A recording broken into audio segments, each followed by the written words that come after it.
بسم الله الرحمن الرحيم. أتكلم في فيديو اليوم مع حضراتكم عن موضوع مهم جدا عن دور مكتب تسوية المنازعات الأسرية في محكمة الأسرة أو في محاكم الأسرة. دور مكتب تسوية المنازعات الأسرية في محكمة الأسرة. طبعا مكتب تسوية المنازعات بيكون موجود في كل محاكم الأسرة. في كل محكمة أسرة بيكون موجود مكتب تسوية المنازعات. مكتب التسوية ده بيتم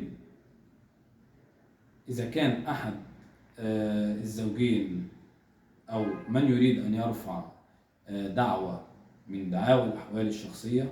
طبعا في بعض الدعاوى ما بتحتاجش إن أنت تلجأ لمكتب التسوية، ولكن في الأغلب بيتم اللجوء إلى مكتب التسوية.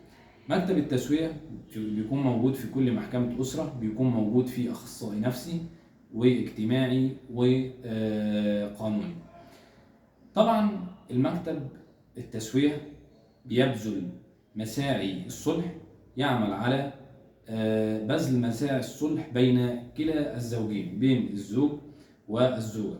طبعا بيحضهم على أن الحياة الزوجية حياة مهمة، وأن التفكك الأسري غير مرغوب فيه، وليس من الأفضل الانفصال.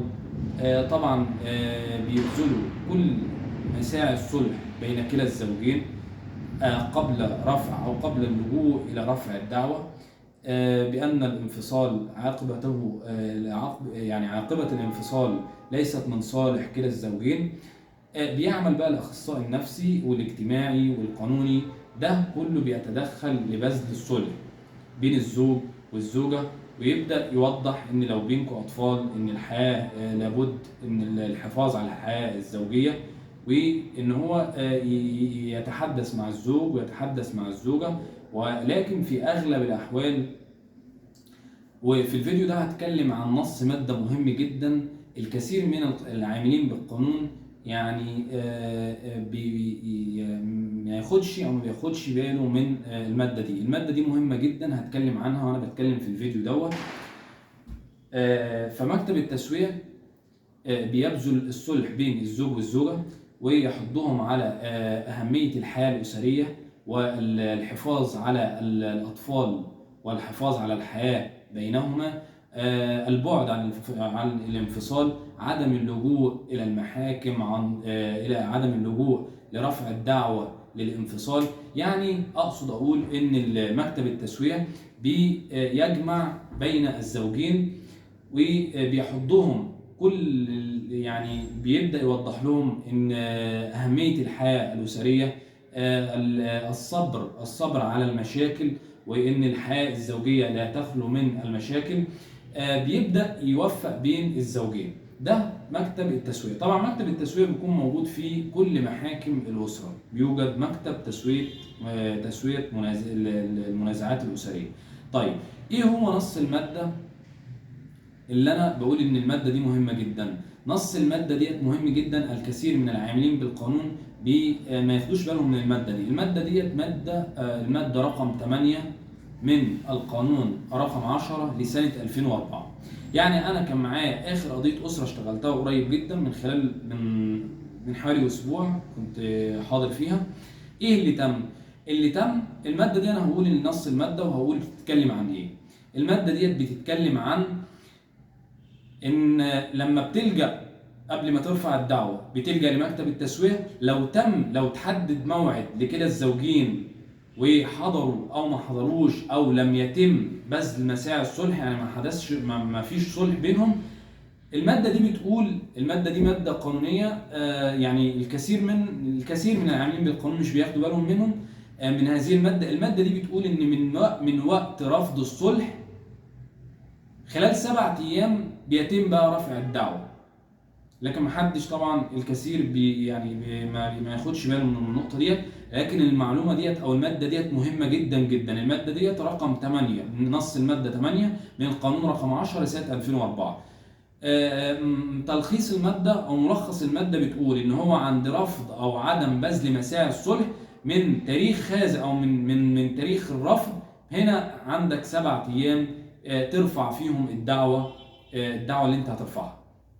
طيب اخر دعوه اسره كنت حاضر فيها كان من اسبوع او من 10 ايام. الدعوه دي ايه اللي تم فيها؟ اللي تم فيها ان تحدد للزوجين ميعاد يوم 2/12/2024 ان هم يحضروا. طبعا لم يتم بذل مساعي الصلح. الطرف الثاني رفع الدعوه يوم 15/1/2025، عدى اكتر من شهر. اعلن المدعى عليه في 21/1/2025. طيب النقطه دي مهمه جدا. النقطه هنا ده مخالف لنص الماده 8 من القانون رقم 10 لسنه 2004. الماده دي بتقول ايه؟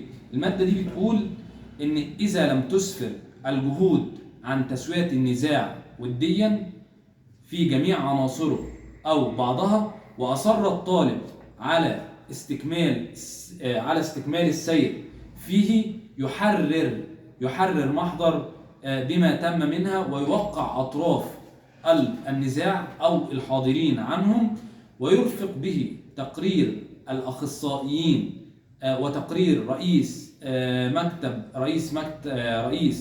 وتقرير من رئيس المكتب، وترسل جميعهم إلى قلم كتاب محكمة الأسرة المختصة، والتي ترفع إليها الدعوة، وذلك في موعد غايته 7 أيام من تاريخ طلب أي من أطراف النزاع، وذلك للسير في الإجراءات القضائية فيما لم يتفق عليه أطراف المنازعة. يعني أقصد أقول إن نص المادة دي بتقول عند اللجوء إلى مكتب التسوية ولم يتم بذل مساعي الصلح بين كلا الزوجين، هنا طبقا لنص المادة 8 من القانون رقم 10 لسنة 2004، من وقت الرفض هنا أو من وقت رفض الصلح معاك 7 أيام ترفع الدعوة خلال هذه أو خلال 7 أيام.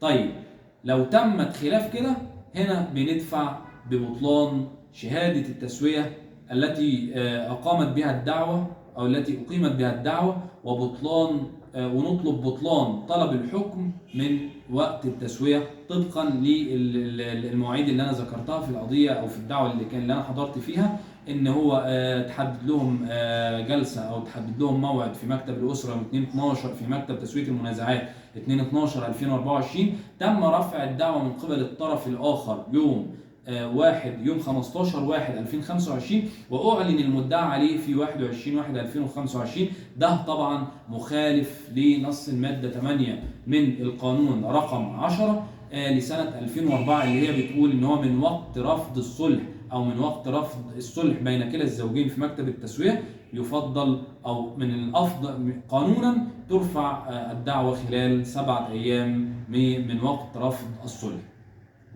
وده حبيت أوضحه لحضراتكم مختصر أهمية نص المادة 8 من القانون رقم 10 لسنة 2004، والمادة دي مهمة جدا جدا جدا. شكرا لحضراتكم وتحياتي لحضراتكم جميعا.